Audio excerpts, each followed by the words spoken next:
The fan above Emeka's head hummed lazily, barely stirring the heavy heat that hung in his one-room apartment in Enugu.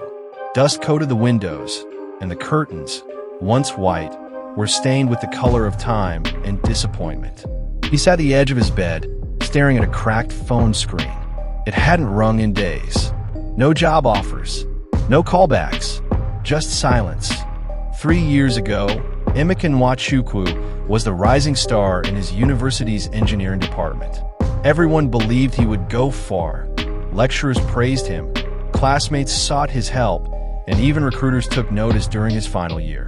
He graduated with first-class honors and a heart full of ambition. But life had other plans. His first job out of school, a promising internship at an energy firm in Lagos, fell through when the company downsized. His father passed away a month later, and Emeka returned home to care for his mother and younger siblings. Then came COVID, then inflation, then the silence.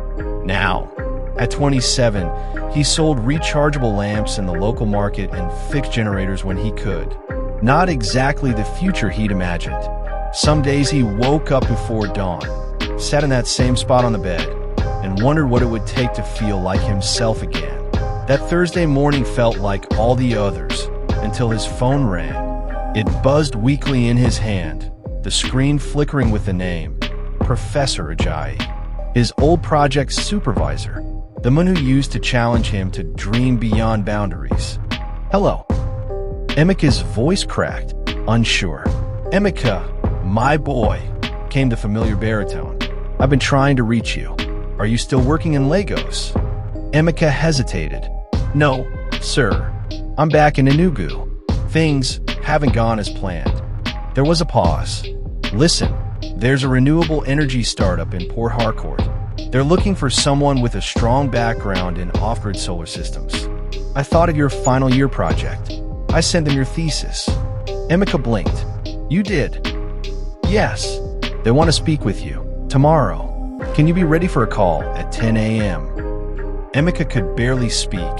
His heart thudded against his ribs. Yes, sir. I can."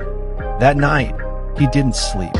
He stayed up rereading his old notes, researching the company, rehearsing answers.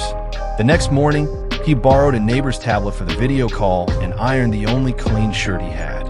His mother stood in the doorway, watching with quiet pride as he adjusted the tablet camera. The interview wasn't perfect. He stumbled once or twice. But when they asked why he hadn't worked formally in years, he told the truth. "My circumstances changed, but I never stopped learning. I never stopped building."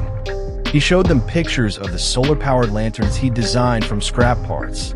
He explained how he'd set up a basic charging station for his neighbors using a salvaged inverter. His voice, once tentative, grew steadier with each sentence.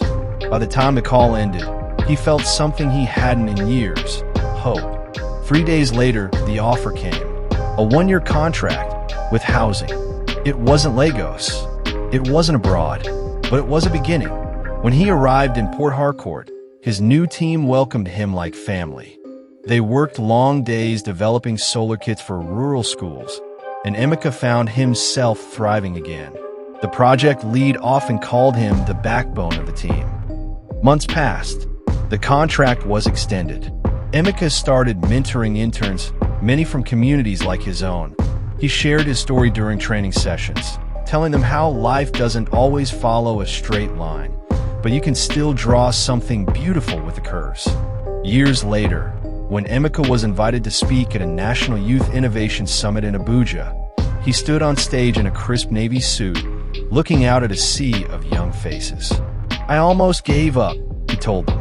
"I thought one failure, one pause, meant the end.